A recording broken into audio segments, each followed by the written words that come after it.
Main astro के प्रिय दर्शकों, जरा ध्यान से सुनिए। अगर जीवन में टेंशन फ्री रहना चाहते हो, उन्नति हासिल करना चाहते हो, मन चाही सफलता हासिल करना चाहते हो, जो कुछ भी आपने सोच रखा है वह आपके जीवन में आ जाए और आपका जीवन शांति सुकून से भर जाए, तो ऐसा बिना पितरों की कृपा और आशीर्वाद के हो जाए, ये संभव ही नहीं है।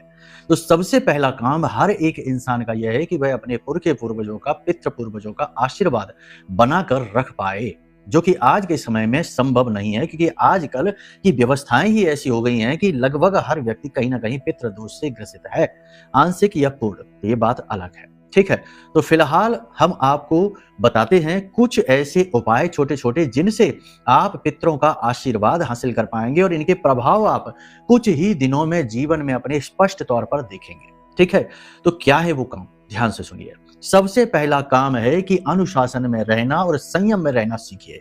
यानी असंयमित व्यवहार, कुछ भी खा पी लिया, कुछ भी कह सुन दिया, किसी के भी साथ घूम लिए, कितना भी समय कहीं भी बर्बाद कर दिया, ये अव्यवस्थित जीवन पितृ दोष का बड़ा कारण बनता है।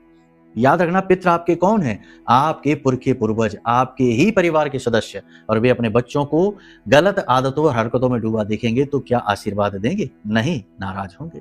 तो पहली चीज ये है, व्यसनों से दूर रहिए, सकारात्मक रहिए, आचरण पर कार्य करिए, अपने आप पर काम करिए, ये सबसे महत्वपूर्ण है।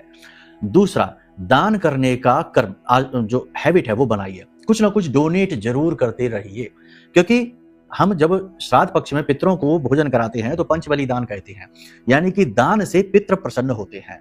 तीसरा, गौ माता की सेवा, गाय की सेवा। गाय के अंदर सभी देवी देवताओं का वास होता है और पितरों का भी सीधा संबंध गाय से होता है।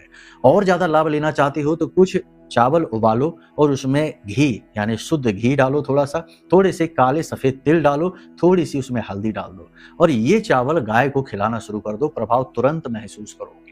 इसी के साथ साथ सबसे बड़ा महा उपाय, रात्रि के समय जो रोटी बनी है, बासी रोटी, अगले दिन उसी रोटी पर थोड़ी सी शक्कर और थोड़ा सा दही रखकर उस रोटी को अपने घर की छत पर या बालकनी पर रखना शुरू कर दो।